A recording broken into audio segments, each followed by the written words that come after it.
Nuestra invitada de hoy se ha atrevido nada menos que a escribir un libro sobre la situación política en Venezuela. Si ustedes no se creen todo lo que se cuenta sobre este país, creo que deben leerlo.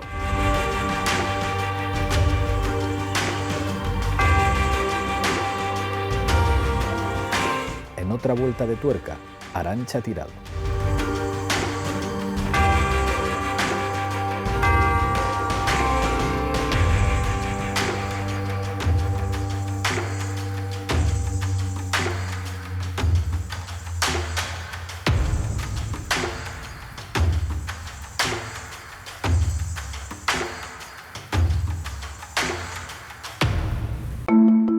Arantxa Tirado, bienvenida a otra vuelta de tuerca. Bien hallada. Barcelona, 1978, un barrio popular. ¿Cómo fue tu infancia? Pues mi infancia fue muy feliz, la verdad. Tengo recuerdos muy buenos, aunque a la vez fue una infancia en un entorno que para algunos sería hostil y hasta agresivo, porque es cierto que en mi colegio éramos un poquito salvajes, como digo yo, porque yo creo que había ahí como una rabia, ¿no? Mal canalizada quizás, fruto de, pues no sé si unos abuelos que habían perdido la guerra, que emigraron a la ciudad, gente explotada, padres que tenían jornadas laborales pues, en fábricas. No era mi caso, mi padre era mecánico, ¿no? Pero yo creo que eso era un pozo ahí de conflictividad que luego en mi caso pues, lo canalicé hacia la política. ¿Cuándo empieza tu socialización política? ¿Cuándo empiezas a tomar conciencia? Yo creo que desde pequeña tenía conciencia política por la familia de la que vengo. Mi familia paterna es, bueno, es republicana, mi abuelo luchó en la guerra civil y siempre el tema de la guerra estaba muy presente, aunque no se explicitara en historias sobre la guerra, pero sí esos comentarios de mi abuelo de niño, la comida, que no habéis pasado una guerra. Y todo eso te va quedando ahí. Yo tengo recuerdos, por ejemplo, del golpe de Estado, aunque era muy pequeña. Recuerdo ese día, recuerdo ir con mi madre caminando de casa de una amiga donde estaba y una sensación así, un ambiente opresor, opresivo. Y luego ya en la adolescencia, en el instituto, me fui interesando y un tío mío me prestó unos libros, uno de marxismo, y ahí hice la conexión y pues ya me empecé a involucrar políticamente. ¿Y cómo una chica de Barcelona, de barrio obrero, de repente empieza a fascinarse por América Latina y en concreto por Venezuela? Pues no sé, lo de América Latina habría que ver por dónde me viene, porque realmente más allá de que, por ejemplo, mi familia materna gallega emigró a América Latina, una bisabuela que emigró a Argentina y que nunca regresó, mi abuelo prácticamente no conoció a su madre, que murió en Argentina. Una hermana de mi abuela emigró a Venezuela y tuvo sus hijos allí, aunque yo ni siquiera la conozco.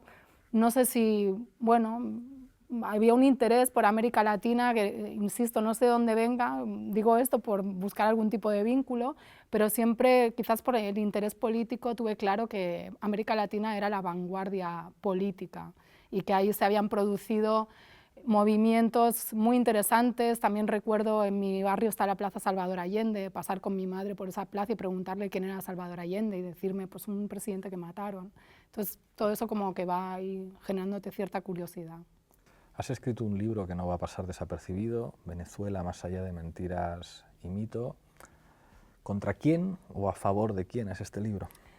Pues sobre todo, primero a favor del pueblo venezolano chavista, que es el gran ocultado por los grandes medios de comunicación, el gran ignorado por la academia y el gran despreciado por la izquierda que se cree superior a ese pueblo, que hay una izquierda que es así. Eso es a favor, ¿no?, de ellos, de tratar de posicionarlos en un lugar protagónico, como dirían allí, que es el que tiene, porque creo que están dando lecciones de vanguardia política a todo el continente y al mundo. Y en contra, pues precisamente de todos esos sectores, opinólogos que hay en nuestros medios, políticos y manipuladores profesionales que pues vienen construyendo una imagen distorsionada de lo que es la revolución bolivariana bajo mi punto de vista. Has estado mucho tiempo en Venezuela y también has estudiado mucho la historia de Venezuela. ¿Cómo era la Venezuela antes de Chávez? ¿Cómo era el mundo del pacto del punto fijo? Bueno, pues al contrario de lo que dicen estos analistas, incluso académicos venezolanos, sobre la Venezuela de la Cuarta República, La Venezuela anterior al chavismo era una Venezuela, como todo el continente latinoamericano caribeño, pues una Venezuela de abismos, de polarización social, con una gran masa de personas muy pobres, donde los niños, según UNICEF, medían 7 centímetros menos los niños pobres respecto a los niños ricos, donde había niños con menos peso, o sea, gente que pasaba hambre. Es muy famosa esta anécdota de que en los barrios se comía perrarina, y como muestra elocuente es que el Caracazo, en 1989, este levantamiento popular totalmente espontáneo, pues que empieza por los precios del transporte público. Exactamente, ¿no? La gente va y asalta a los supermercados y se lleva patas de res, así, de ternera, por la calle porque estaban pasando hambre. Y esa es la Venezuela que algunos académicos mostraban como ejemplar, era la democracia ejemplar en América Latina, porque no había padecido tantos golpes de Estado o regímenes militares como otros países del entorno. Y eso, bueno, llega a Chávez y demuestra que no es cierto. O sea, solo con el hecho de que censó a millones de personas que ni siquiera tenían cédula de identidad y no podían votar, pues ya yo creo que se desmonta la idea de que era una Venezuela inclusiva, que era una democracia ejemplar y que, bueno, todo el mundo estaba integrado. El llamado proceso bolivariano no se entiende sin la personalidad de Hugo Chávez, que además presenta, digamos, muchos elementos atípicos en un dirigente de izquierdas. Hay al principio una enorme incomprensión por parte de sectores de las izquierdas radicales europeas, que después se acercarían con simpatía al chavismo, pero que inicialmente no conciben que un militar, que además ha dado un golpe de Estado, sea después el protagonista de un proceso que se define a sí mismo como democrático y de extensión de los derechos sociales. Pero hay algo, elementos muy interesantes en su personalidad y en su propia socialización política, tanto como militar y como figura que se acerca a algunas figuras de la izquierda venezolana. Digamos, ¿qué elementos de la personalidad de Hugo Chávez te parecen a ti determinantes para entender el proceso político que le encabezó? Pues primero su sensibilidad social, que él explica en muchas entrevistas cómo a él lo ponen a hacer tareas casi contrainsurgentes, o de hecho contrainsurgentes en sus años en el ejército, los primeros años, y ahí él tiene contacto con la guerrilla venezolana, que fue un movimiento muy potente, o relativamente potente, en los 60 y 70, y se da cuenta de la composición de clase de esa guerrilla y de que realmente él tiene mucho más que ver con esos luchadores sociales que con pues, las dirigencias del ejército al que pertenecía o las élites de la Cuarta República. Luego la inteligencia, esto es algo a destacar. ¿Por qué? Porque se ha denigrado la figura de Hugo Chávez, igual que ahora la de Nicolás Maduro, presentándolos como líderes tontos, ineptos, gente que no tiene formación. Esto es falso. De hecho, Hugo Chávez, por obligación, por el plan Andrés Bello que implementó Carlos Andrés Pérez, tuvo que hacer una carrera universitaria, y esto también explica cómo el ejército venezolano se abrió al pueblo y conectó con los civiles, y era una persona que leía vorazmente, Hugo Chávez. O sea, esa inteligencia, ese conocimiento teórico también, y su capacidad de llevar lo complejo, lo teórico, explicarlo de manera didáctica al pueblo venezolano. O sea, yo creo que esas son dos cualidades muy importantes, y también la ausencia, por decirlo de alguna manera, de sectarismo político. O sea, él bebió de muchas fuentes ideológicas, pero no se casó con ninguna. O sea, quienes quieran encasillar la experiencia bolivariana en una suerte de comunismo, socialismo, sí, se puso la etiqueta en determinado momento de socialismo del siglo XXI, pero en todo caso es un proceso sincrético que bebe de muchas fuentes, muchas propias, y que no se explicaría tampoco sin el origen popular de Hugo Chávez, que también explica esa sensibilidad, esa conexión, y también esa conciencia de clase y un poco el sentimiento de justicia de hacer cosas por su propio pueblo.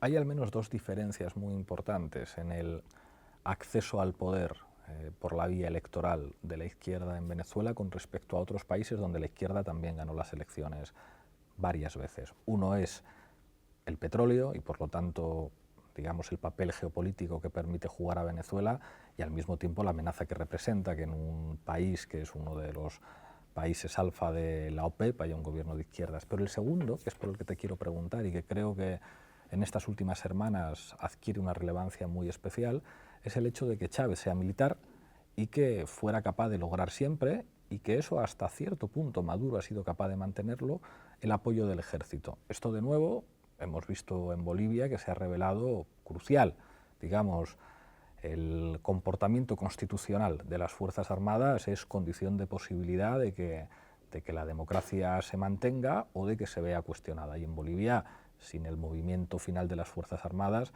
pues no se hubiera producido ese golpe de Estado. Esto es un hecho diferencial en Venezuela, donde el ejército tiene un papel crucial, digamos, de acompañamiento a un proceso de victorias electorales del chavismo. Háblame de esto, de esta dimensión militar de Hugo Chávez. Pues yo creo que es sumamente interesante porque de hecho el rechazo que tiene Chávez al inicio, es por lo que tú dices, lo que tú comentabas antes, es precisamente por el tema militar, porque es cierto que hubo pues un antecedente de dictaduras militares en el Cono Sur y también en este país pues nosotros con el tema militar por el franquismo pues tenemos nuestras reticencias, aunque no debería ser así, pero así es. Entonces me parece crucial este tema y entender por ejemplo, la composición de clase del ejército venezolano, que es distinta, ahora que mencionas el tema de Bolivia, al caso boliviano, donde la oficialidad no viene de clases populares, como sí ha sido en los últimos años, sobre todo en el proceso bolivariano, aunque creo que de antes también, siempre teniendo en cuenta que bueno, hay fuerzas, por ejemplo, la Armada es más impermeable, ¿no?, a este tipo de transformaciones, pero Hugo Chávez y el ejército venezolano, producto de ese plan Andrés Bello, producto de esa composición de clase, o sea, ya de antes, el levantamiento cívico-militar del 92, en el 94 con Chávez en la cárcel, hubo otro levantamiento. Primero que nada quiero dar buenos días a todo el pueblo de Venezuela y este mensaje bolivariano va dirigido a los valientes soldados que se encuentran en el regimiento de paracaidistas Aragua y en la brigada blindada de Valencia. Compañeros, lamentablemente por ahora los objetivos que nos planteamos no fueron logrados en la ciudad capital. Es decir, nosotros acá en Caracas no logramos controlar el poder. Ustedes lo hicieron muy bien por allá, pero ya es tiempo de evitar más derramamiento de sangre, ya es tiempo de reflexionar y vendrán nuevas situaciones y el país tiene que enrumbarse definitivamente hacia un destino mejor. Así que oigan mi palabra, oigan al comandante Chávez, que les lanza este mensaje para que por favor reflexionen y depongan las armas, porque ya en verdad los objetivos que nos hemos trazado a nivel nacional es imposible que los logremos. Compañeros, oigan este mensaje solidario, les agradezco su lealtad, les agradezco su valentía, su desprendimiento y yo ante el país y ante ustedes asumo la responsabilidad de este movimiento militar bolivariano.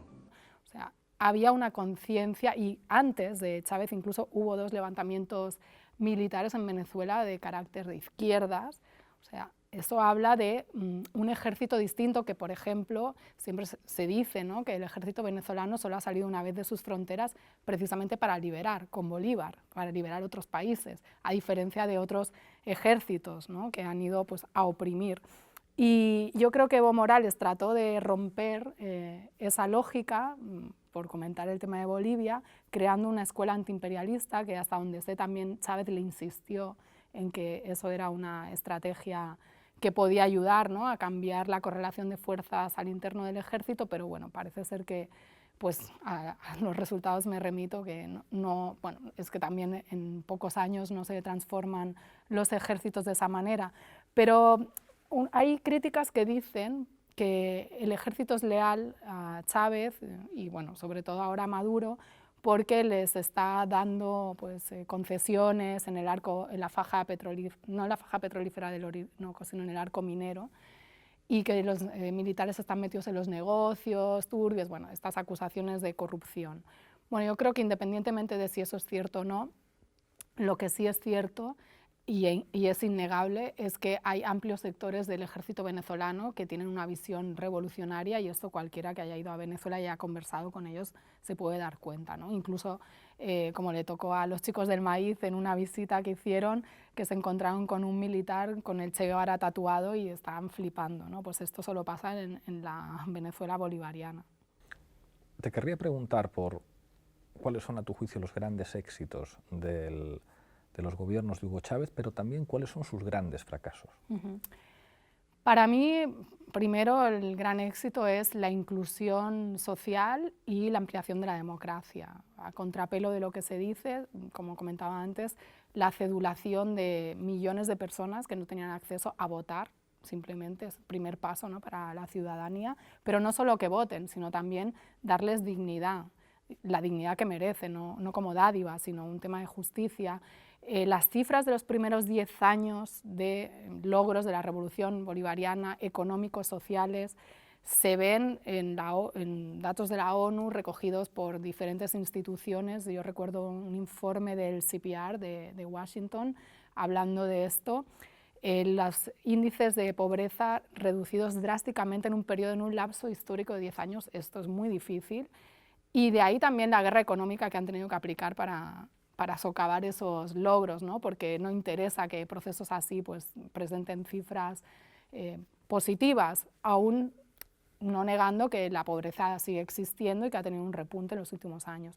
Y por otro lado, un gran logro que yo creo que está más opacado o es menos visible es el de la política exterior venezolana, que es mi tema de tesis doctoral, y no lo digo solo por eso, sino porque es increíble el papel de motor de la integración regional.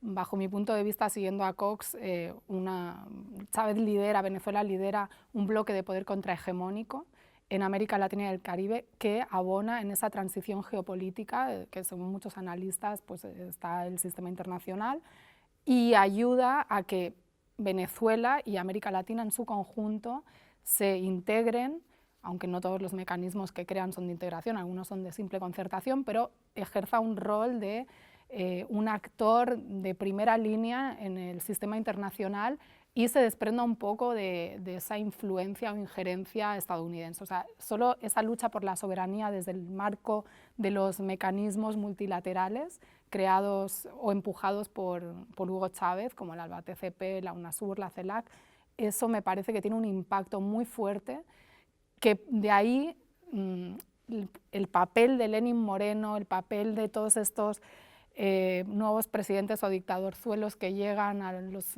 gobiernos de América Latina desmontando todo este entramado institucional porque saben de su peligrosidad.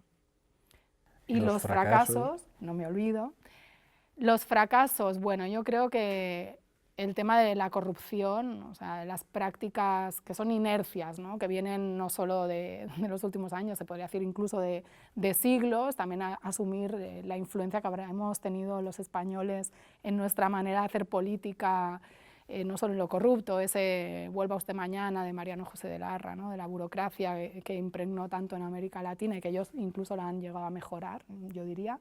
El tema de la corrupción, el tema de a lo mejor ser un poco indolente o meterle poca mano a los poderes que bueno, pues, siguen controlando la economía venezolana, que no es cierto que todo se expropió o todo se nacionalizó, todo lo contrario, las cadenas importadoras siguen estando en manos privadas. Hay quien critica también, por ejemplo, todo el tema del control de cambios, ¿no?, que se implementó para evitar la fuga de capitales. Yo no me posiciono porque no tengo los conocimientos técnicos suficientes para pronunciarme, pero es cierto que hay voces en contra de eso porque eso derivó en un negocio muy lucrativo, donde seguramente también hay gente que se dice chavista involucrada, que bueno, es obtener dólares a precios preferenciales para importar, pero vender a precio de la tasa paralela que se marca desde Miami y Cúcuta, un mercado negro. Y bueno, es una locura, provoca una serie de distorsiones en la economía que sobre todo afectan al bolsillo de ese pueblo para el cual se supone que se está haciendo la revolución y el cual está haciendo la revolución. Ojo. Se dice muchas veces que un factor nada despreciable en el éxito electoral del chavismo han sido las torpezas históricas de la oposición venezolana, que muchas veces la oposición tuvo oportunidades de ganar en las elecciones o de que le fuera mucho mejor, y que las propias divisiones internas en la oposición venezolana fueron un elemento que reforzó fundamentalmente a Chávez, pero incluso en algunos momentos también a Nicolás Maduro. ¿Qué piensas de esa oposición que además, lejos de, digamos, de ser una sola cosa, es algo enormemente complejo y y distinto. Sí, paradójicamente en algún momento se llamaba Mesa de Unidad Democrática y era la cosa menos unida del mundo. Pues justo, mira, ayer estaba leyendo un artículo del New York Times en español de un opositor que se quejaba precisamente de la oposición y hacía reflexiones en este sentido que tú planteas. Hay quien tiene la broma de que el gobierno bolivariano es un desastre, ineficiente, no planifica, pero bueno, como la oposición es igual de desastre, pues por eso nunca han logrado pues, arrebatarle el gobierno a Nicolás Maduro, ni siquiera con toda la ayuda del mundo de Estados Unidos, el financiamiento y con todo tipo de artimañas que han probado y que siguen probando. A mí me parece que es una oposición bastante lamentable y bastante poco patriótica, porque una oposición que hace lobby internacional incluso para que no lleguen inversiones al país, como hizo Julio Borges, que es este líder opositor que lo designó Guaidó en su gobierno fantasma 2.0 como encargado no sé, de representación externa o no sé exactamente.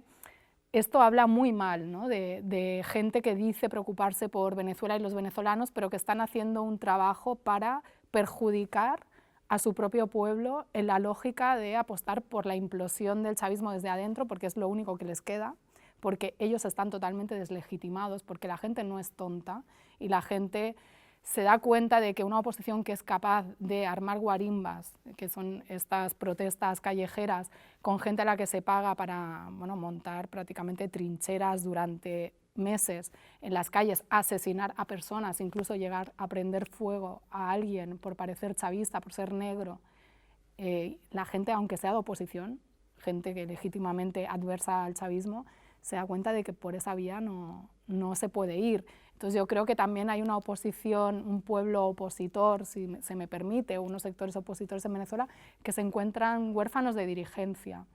Y esto es como un nido de víboras, esta oposición, que están más preocupados por ver quién recibe la plata de Estados Unidos. Ahora el escándalo que salió con el destino de los fondos de la supuesta ayuda humanitaria, entre comillas, que le dieron a Guaidó, que parece ser que se lo gastaron en prostitutas, droga y quién sabe qué, pues ya es muy sintomático, ¿no?, del carácter de esta oposición que dice preocuparse por la crisis humanitaria de su pueblo, pero pues está ahí viviendo la vida loca y peleándose por el dinero. Había un desafío que se le planteó al proceso, que era imaginar el chavismo sin Hugo Chávez. Y probablemente el hiperliderazgo y digamos, la asociación de ese proceso político a la personalidad de Chávez se lo puso muy difícil a Maduro, con unas características personales muy diferentes, con una historia diferente. ¿Cuáles serían las diferencias fundamentales entre Chávez y Maduro? Pregunto esto también porque muchos sectores de inteligencia fina, digamos, han aceptado reconocer muchas cosas a Hugo Chávez y al chavismo, diciendo no, aquello sí fue un proceso legítimo y demás, pero ya Maduro no. ¿Cuáles serían las diferencias entre ambos que tú destacarías? Bueno, primero quiero decir que estas teorías del chavismo sin Chávez, que empezaron a circular justo antes de que se muriera Chávez, las esgrimieron personas que durante la vida de Chávez eran súper críticos con Chávez y que utilizaban los mismos argumentos contra el presidente Chávez que ahora están utilizando contra el presidente Maduro, ¿no? O sea, hay que tener un poco de memoria e ir a la hemeroteca.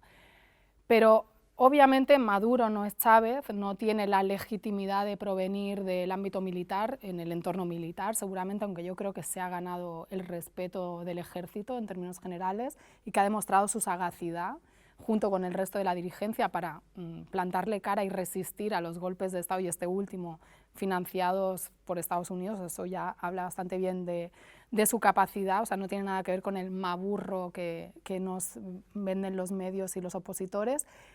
Y otra diferencia es, que me parece que Maduro es una persona, ¿cómo decir?, que tiene la capacidad de como articular diferentes grupos, incluso grupos que a lo mejor le pueden adversar. O sea, esto lo digo intuitivamente porque yo no tengo información de inteligencia ni nada de eso, ¿no? Pero bueno, por cosas que te cuenta la gente y demás, yo creo que Maduro ha tenido esa capacidad que se la ha tenido que ganar, a diferencia de Chávez, que a lo mejor era una persona, un personaje, un liderazgo incuestionable Maduro le ha disputado el liderazgo a otros que pues, a lo mejor querían estar ahí y no están, pero han tenido que acatar la decisión de Hugo Chávez, por eso él lo deja claro en su última locución, ¿no? que tiene que ser Maduro el sucesor. Si algo ocurriera, repito, que me inhabilitara de alguna manera, yo, Nicolás Maduro, no solo en esa situación debe concluir como manda la Constitución el periodo, sino que mi opinión firme, plena como la luna llena, irrevocable, absoluta, total, es que en ese escenario que obligaría a convocar, como manda la Constitución de nuevo, a elecciones presidenciales, ustedes elijan a Nicolás Maduro como presidente de la República Bolivariana de Venezuela. Y eso es una diferencia muy grande, porque cuando Chávez empieza desde aquí, Maduro empieza desde aquí y tiene que, para llegar a este nivel, tiene que hacer muchos esfuerzos.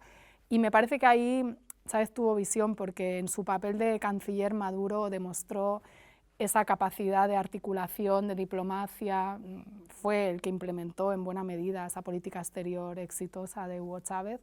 Entonces, me parece que ahí hay diferencias más allá de, bueno, de personalidades, ¿no? Que cada cual pues, tiene su estilo y ahí queda cada cual la valoración. Dime dos cosas que a tu juicio haya hecho bien Maduro y dos cosas que haya hecho mal. Pues por un lado, esto que te digo, ¿no? de resistir inteligentemente, o sea, burlar a los golpistas, el caso del, cuando fue el 30 de abril, cuando se presenta Guaidó con Leopoldo López, que lo excarcelan, ¿no? de su arresto domiciliario, y a través, bueno, logra, junto con sectores del ejército y de la inteligencia venezolana, logran pues burlar a los opositores haciéndoles creer que iban a tener respaldo para rematar el golpe de Estado y no. Bueno, ese tipo de acciones me parecen exitosas. Me parece también exitoso el haberse ganado la confianza del pueblo venezolano y el respeto en un contexto mucho más difícil que el que le tocó a Hugo Chávez, porque si bien es cierto que todas estas prácticas de acaparamiento, guerra económica, hiperinflación, venían del periodo de Chávez, han arreciado, ¿no? Tras la muerte de Chávez y con Maduro. Y luego dos cosas negativas, yo no entiendo mucho, por ejemplo, esta política de confraternizar con el empresariado venezolano, que ha demostrado que no es patriota y que cada 2 por 3 lo sientan a negociar y dicen que sí, que se van a comportar, que no van a subir los precios más de lo que deberían, que ahora sí no van a acaparar productos, pero que luego acaban haciendo lo mismo que hacen siempre, ¿no? Esto es como su naturaleza y eso me parece, no sé si es un tema táctico o es un error estratégico, pero yo sinceramente, claro, desde afuera no lo entiendo. También es muy fácil decirlo desde afuera, que uno ni tiene todo ese nivel de conocimiento ni tiene todo ese nivel de presión por solucionar el tema. Y otro es que yo a lo mejor pues no sería tan condescendiente con esos sectores opositores que son golpistas, ¿no? Algo que mucha gente no entiende es por qué el señor Guaidó sigue libre cuando pues, ha dado un golpe de Estado, o sea, y ha llamado al ejército a sublevarse. En este momento hacemos un gran llamado a los empleados públicos y a un componente fundamental, no solamente para la transición, sino para la reconstrucción de Venezuela, recuperar soberanía nacional, nuestras Fuerzas Armadas. Hoy, valientes soldados, valientes patriotas, valientes hombres apegados a la Constitución han acudido a nuestro llamado. Hemos acudido también al llamado. Nos hemos encontrado definitivamente en las calles de Venezuela. La Operación Libertad, los comités de ayuda y libertad, los invito inmediatamente a activarse. Los invito inmediatamente a cubrir las calles de Venezuela. Ha hecho pedidos públicos a Estados Unidos de que invadan Venezuela incluso, o sea, una cosa increíble, que yo invito a cualquiera que piense que Venezuela es una dictadura, que reflexione sobre qué sucedería si tú mismo o cualquier líder de la oposición en el Estado español hiciera algo similar, ¿no? ¿Dónde estaría? O fuera a manifestarse enfrente de una base militar. Entonces, esa mano blanda, por decirlo así, también es algo que yo creo que puede llegar a ser un error porque a veces la debilidad invita al ataque. Estados Unidos es siempre un actor político crucial, ineludible en cualquier país latinoamericano, pero también produce paradojas, y hay quien dice que la victoria de Trump y la llegada de Trump a la Casa Blanca habría reforzado a Maduro en la medida en que el rechazo a Trump es mayoritario entre los venezolanos y que esa agresividad del gobierno estadounidense con respecto al gobierno de Venezuela y con respecto a Maduro, digamos, habría dado más ventajas que dificultades a Maduro. ¿Cómo valoras el papel de Estados Unidos con Trump? Bueno, yo creo que esos argumentos son los mismos de quienes utilizan ese argumentario para decir que los ataques de Estados Unidos a la Revolución Cubana han reforzado a la dirigencia castrista y tal. A mí me parece que no hay tantas diferencias sustanciales entre Trump y Obama u otros presidentes estadounidenses en la lógica de cómo funciona Estados Unidos como potencia hegemónica mundial con unos intereses derivados de la preeminencia del complejo militar industrial que domina la política en Estados Unidos y que tiene a la guerra como negocio. Entonces, Trump tiene diferencias de forma, quizás ha hecho una apuesta mal asesorado, también hay diferencias dentro del establishment y Trump, como sabes, está enfrentado al Deep State que le está montando el impeachment ahora. Entonces, mal asesorado quizás por un sector del que se ha rodeado del lobby anticastrista, Claver Carón, Marco Rubio, Menéndez, etc. Ellos han creído que ahora se daban las condiciones de debilidad en Venezuela para asestar el golpe final, pero las sanciones de Estados Unidos contra Venezuela vienen de antes de Trump, quien hace el decreto conocido como Decreto Obama, que estipula que Venezuela es un peligro para la seguridad estadounidense, una amenaza, ¿no? Es Obama. Entonces no se puede decir que Trump ha beneficiado porque aglutina más fuerzas. Yo creo que el pueblo venezolano consciente sabe que Estados Unidos es el enemigo, gobierne quien gobierne. Obviamente esto no quiere decir que no pueda haber presidentes más favorables a los intereses venezolanos o a respetar la soberanía venezolana, pero como, no sé, se me ocurre Bernie Sanders, pero incluso una líder demócrata como Alexandria Ocasio también ha hecho declaraciones tildando a Venezuela de dictadura. O sea que en este tema, demócratas y republicanos, e incluso los más progres, parece que no lo tienen, no tienen tantas diferencias, ¿no? A lo mejor, o bajo mi punto de vista, no tienen tan claro lo que pasa en Venezuela. Tú has estudiado mucho la política exterior venezolana. Te quiero preguntar por sus alianzas geopolíticas, porque Venezuela ha tratado de construir una relación estrecha tanto con Rusia como con China. ¿Hasta qué puntos son determinantes estas mayores o menores alianzas del gobierno de Venezuela? Yo creo que son muy importantes en momentos coyunturales como por ejemplo ahora cuando el último golpe 2.0 de Guaidó, cuando se trató de utilizar el Consejo de Seguridad de Naciones Unidas para forzar algún tipo de intervención, recordando lo que se hizo en el caso libio, ¿no? Con la resolución 1973, que fue la que abrió la posibilidad a intervenir en Libia y a derrocar y asesinar a Gaddafi. Ahí la Federación de Rusia ha sido muy firme, yo creo que es el principal aliado estratégico abierto del gobierno venezolano, no solo en términos militares, ¿no? Por la cooperación militar, sino también político. A diferencia de China, que también es un aliado, lo que pasa es que la diplomacia china es de otro tipo, ¿no? O sea, no les gustan estas declaraciones tan directas y son siempre un poquito más ambiguos. Entonces, en momentos coyunturales así es importante para frenar, para hacerle ver a Estados Unidos, mandar señales, ¿no? De, bueno, esto tampoco, no estamos en tiempos de la Guerra Fría, bueno, teníamos a la URSS, ahora no está la URSS, está la Federación de Rusia, pero bueno, no estamos en tiempos más bien de posguerra fría, de unilateralismo, donde podéis hacer lo que queráis, aquí estamos. Y hay algo interesante, que es que Venezuela, cuando diversifica la distribución, digamos, del negocio en la faja petrolífera del Orinoco, le da más preeminencia a empresas chinas, rusas y iraníes de otros países, bueno, iraníes no sé, ahora lo he dicho igual no, de otros países, para diversificar también el negocio y mandar una señal, que también eso implica a estos países... Que Estados Unidos no tiene por qué ser el único cliente. Exactamente, y también, bueno, si estos porque señores... Estados Unidos sigue siendo el principal comprador de petróleo venezolano. Sí, sí. Pero si estos señores pretenden meterse ahí, pues esas empresas, los rusos, los chinos, pues dicen, aquí tenemos nosotros nuestro negocio, o sea, que yo creo que ahí fue bastante inteligente. Pero sí quiero concluir con una idea de este razonamiento, que es que me parece que lo determinante no es tanto esas alianzas, lo determinante es el respaldo popular que sigue teniendo el gobierno de Nicolás Maduro, sin el cual daría igual en las alianzas geopolíticas y geoestratégicas. En términos militares son disuasorias y son muy importantes, y en términos simbólicos, pero si no tienen un respaldo de un pueblo detrás, pues no sirven de nada. Yo pienso que una de las claves que explica en tu libro, que sale en una editorial como ACAL, es que Venezuela se ha convertido en un asunto de política interna en España, pero también en muchos otros países de América Latina e incluso países europeos. Es verdad que en esto hay una presión mediática innegable, pero también en, bueno, unos estilos comunicativos del chavismo que no han generado las mismas simpatías que otros procesos de izquierdas en otros países de América Latina.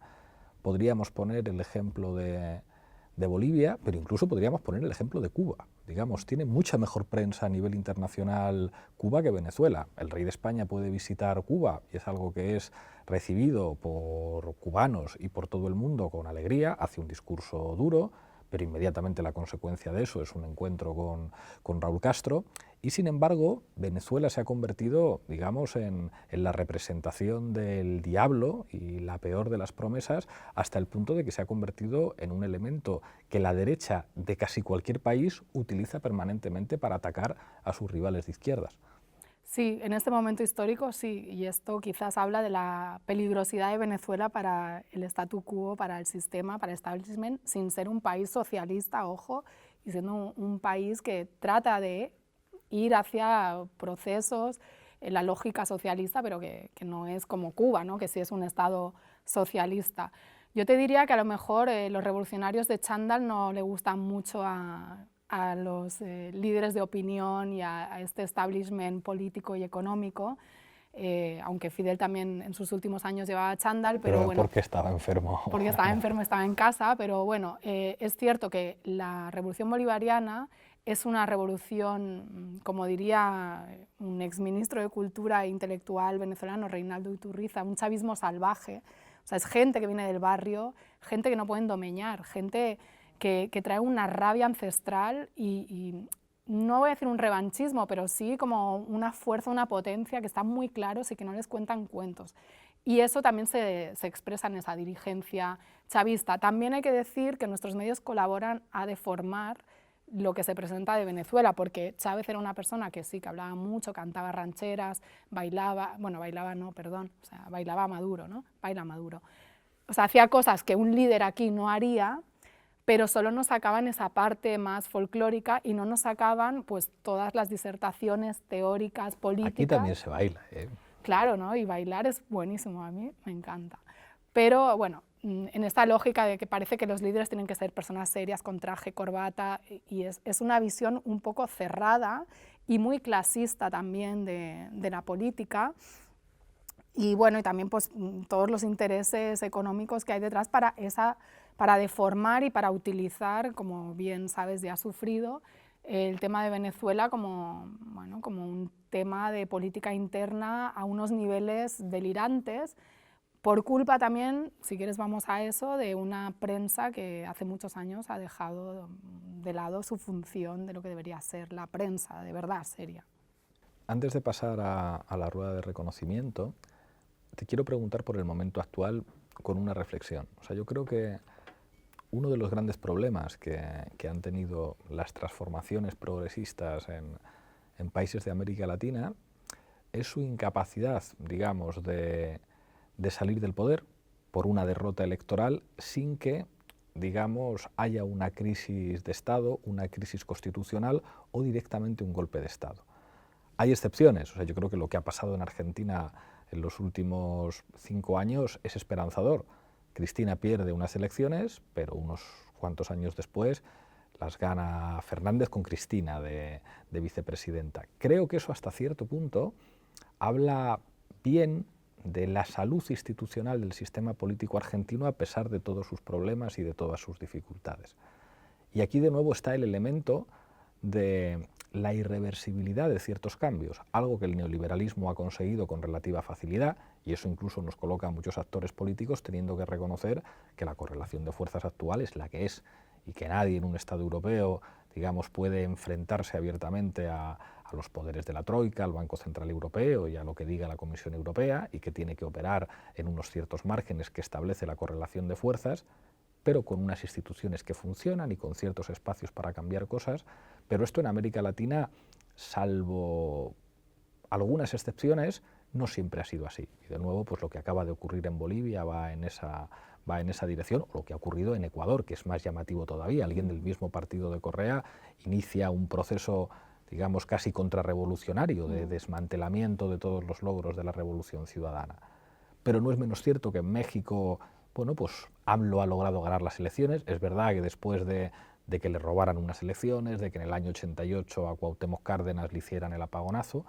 Te pregunto por lo que pueda ocurrir en Venezuela. Es decir, ¿es posible que el chavismo pierda unas elecciones y no haya, digamos, una crisis de Estado, una crisis constitucional?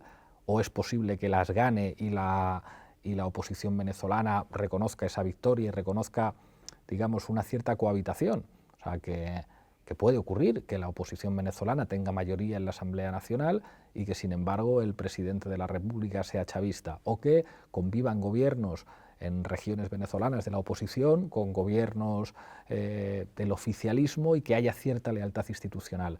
¿Imaginas una cierta normalización institucional en Venezuela o esto lo ves hoy por hoy imposible? Yo lo veo imposible porque los niveles de conflicto están tan enconados y la lucha de clases está tan a flor de piel, que eso es lo que sucede en América Latina, ¿no? En diferentes grados. Cuando está tan a flor de piel la lucha de clases y los pobres se rebelan y tienen claro por dónde tienen que ir, sea tomando las armas como en los años 80 en Centroamérica, o sea por la vía democrática como sucedió en Chile, ¿no? en los 70 o ahora en Venezuela, las élites y los poderes fácticos no lo permiten. Entonces, más bien, desgraciadamente, yo veo muy difícil que pueda haber esa cohabitación que existe, ¿no? Si hay estados gobernados por la oposición y hay un Consejo Nacional Electoral que incluso tiene composición opositora, pero ellos lo niegan. O sea, ellos en sus declaraciones que venden al mundo es que esto no existe, esa realidad. O sea, venden una visión apocalíptica de una dictadura totalitaria, un rodillo. Entonces, así no se puede hacer política, porque están negando la existencia del otro.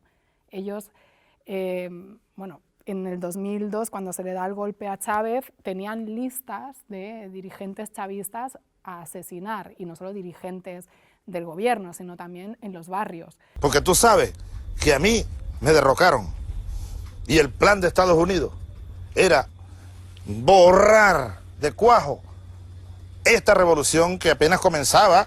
Era un intento apenas, era un parto, un niño que nacía, que asomó la cabeza, y a mí desaparecerme incluso físicamente. Esto habla de que no puede haber una alternancia normal en Venezuela, porque si mañana gana la oposición, sea por vía electoral o se impone a través de un golpe de Estado de nuevo tipo o militar, que lo veo difícil, pero bueno, no hay ningún escenario cerrado, me parece que no van a respetar. Hay una sed de revancha, de violencia, que se ve en los comentarios en redes, ¿no? Gente que está pidiendo que invadan su país. O sea, ¿de qué estamos hablando, ¿no? Es una locura. Entonces, lo veo muy difícil.